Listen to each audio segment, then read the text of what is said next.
In the modern Christian imagination, there are two figures who stand at absolute opposite ends of the spiritual spectrum. On one side, you have Jesus Christ, the Savior, the light of the world, the Son of God. On the other side, you have Lucifer, the devil, the prince of darkness, the enemy. They are the ultimate antagonists. Light versus dark, good versus evil. You cannot get to beings more opposed to one another. But what if I told you that for the first 400 years of Christianity, if you walked into a church in Rome and heard the congregation singing praises to Lucifer, they weren't worshipping the devil, they were worshipping Jesus? What if I told you that in the official Latin Bible of the Catholic Church, the Vulgate, which was used for over 1,000 years, the title Lucifer is applied explicitly to Christ? And what if I told you that even today, once a year, during the holiest night of the Catholic calendar, the Pope and millions of believers stand in the Vatican and chant a prayer that asks God to accept the sacrifice of Lucifer, his son? This sounds like the plot of a Dan Brown novel or a dark conspiracy theory, but it is actually a matter of simple linguistics and astronomy. How did the holiest name and the most evil name end up being the exact same word? And why does the Bible seem to confuse the Savior with the serpent? Today, we are going to untangle the most confusing identity crisis in the history of religion. We are going to look at Latin, Hebrew, and the planet Venus to answer the question, why is Jesus called Lucifer? To solve this mystery, we have to do something that most modern readers never do. We have to stop treating Lucifer as a name like Bob or Steve and start treating it as a word. Lucifer is not Hebrew. It is not Greek. It is Latin. It is a compound word. Lux equals light, fer equals to bring or to bear. So, literally, Lucifer means light bringer or light bearer. In the ancient Roman world, this wasn't a spooky word. It was a practical term used to describe a very specific astronomical object, the planet Venus. When Venus rises in the early morning, just before the sun, it is the brightest object in the sky. The Romans called this the morning star. In Latin, the word for morning star is Lucifer. So, keep this in mind. For a Roman, Lucifer didn't mean a red guy with horns. It meant the bright star that heralds the dawn. Now, let's see what happens when early Christians started translating the Bible into Latin. In the 4th century, St. Jerome undertook the massive task of translating the Hebrew and Greek scriptures into Latin, creating the Vulgate. He came across to Peter 1:19. In this verse, the Apostle Peter is writing about Jesus and the hope of the second coming. In English, it reads, "And we have the prophetic word more fully confirmed until the day dawns and the morning star rises in your hearts." Peter is calling Jesus the morning star, the herald of the new eternal day. In the original Greek, the word Peter used was phosphoros, light bringer. So, when Jerome translated this into Latin, he simply used the literal Latin equivalent. He wrote, "Et Lucifer aureatur in cordibus vestris." There it is. In the official Bible of Western Christianity, Jesus is Lucifer. This wasn't a mistake. It was accurate translation. Jesus is the light of the world. He is the bright morning star. Therefore, in Latin, he's Lucifer. This usage became standard in the early church. There was a 4th century Christian bishop named St. Lucifer of Cagliari. He wasn't a Satanist. His name just meant Luke or light bringer. Early Christian hymns praised Christ as the verus Lucifer, the true morning star. So, for centuries, Lucifer was a title of glory and holiness. It represented the hope of the resurrection. So how did the devil steal Jesus' nickname? The confusion starts with the Old Testament, specifically the book of Isaiah. As we discussed in a previous video, Isaiah 14 contains a taunt against a wicked, arrogant king of Babylon.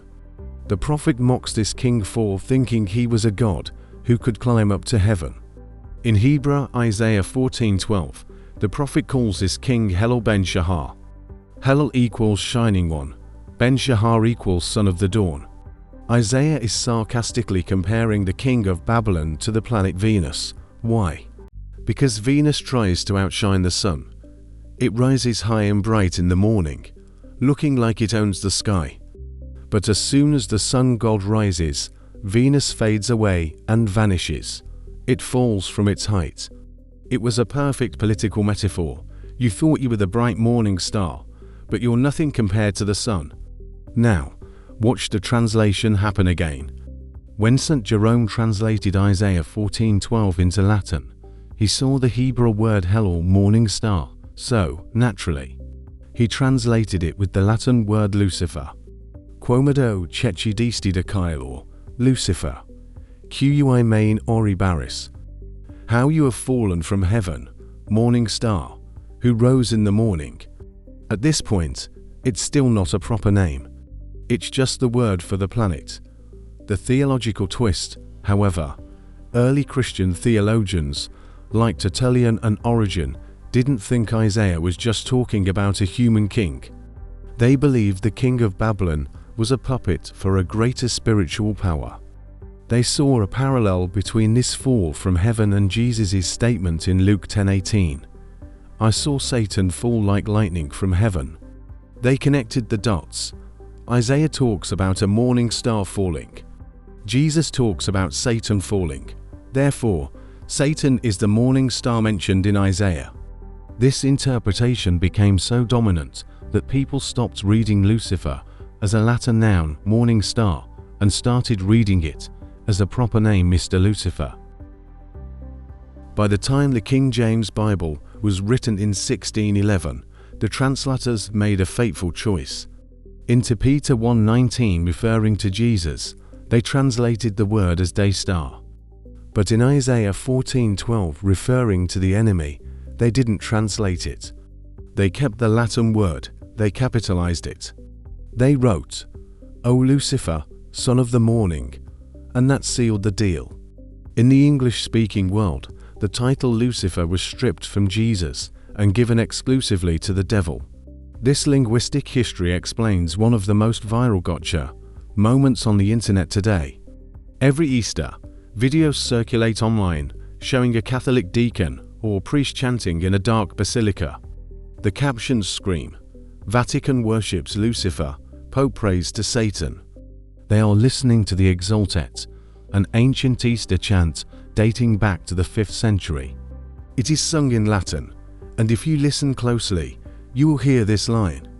Flammas ius Lucifer matutinus inveniat, il, in quam, Lucifer, cui nescita casum, Christus filius tuus. Translation: May this flame be found still burning by the morning star, the one morning star who never sets, Christ your Son. To a modern English speaker, hearing Lucifer and Christ in the same sentence sounds like blasphemy. But to a Latin speaker, it is simply beautiful poetry. It is calling Jesus the sun that never sets, the light that conquers the darkness of the tomb. The church isn't worshipping the devil. It is refusing to let the devil steal the title. It is holding on to the original meaning of the word, 1,000 years before John Milton and pop culture turned it into a synonym for Satan. So, we have a situation where Jesus and Satan share the same title. Is this just a confusing accident, or is there a deeper theological point here? Many theologians argue that the shared title is actually profound. Satan is the ape of God. He's a counterfeit. Jesus is the true morning star. He is the source of light. He rises to bring the eternal day. Satan is the false morning star. He is the being who wanted to be the light. He wanted to be the center of attention. He wanted the glory of the shining one without the humility of the servant. In this view, the tragedy of Satan is that he was a Lucifer by creation, but he tried to become the source of light. He tried to be the sun, and in doing so, he became the prince of darkness. The shared name forces us to distinguish between the true light and the arrogant reflection. So, Lucifer is a Latin word for Venus that accidentally became the devil's first name. even though it originally belonged to Jesus. This brings us to a fascinating modern debate about Bible translation. On one side, the traditionalist view: should we keep using the name Lucifer for Satan? It has become part of our cultural DNA. It distinguishes the fallen angel aspect of Satan from the monster aspect. It connects us to centuries of literature, Dante, Milton. Even if it's technically a mistranslation of Isaiah, has it become theologically true through tradition? On the other side, the correctionist view: or should we purge the name Lucifer from our Bibles and vocabulary? Modern translations, NIV, ESV, have already done this. They render Isaiah 14 as morning star. Critics argue that calling Satan Lucifer gives him too much glory. It gives him a title that belongs to Christ, to Peter 1:19. By calling the devil Lucifer, are we inadvertently slandering Jesus by associating his title with evil? Should we reclaim the word? Is Lucifer a name or a stolen identity? Let me know your thoughts on this linguistic tangle in the comments below.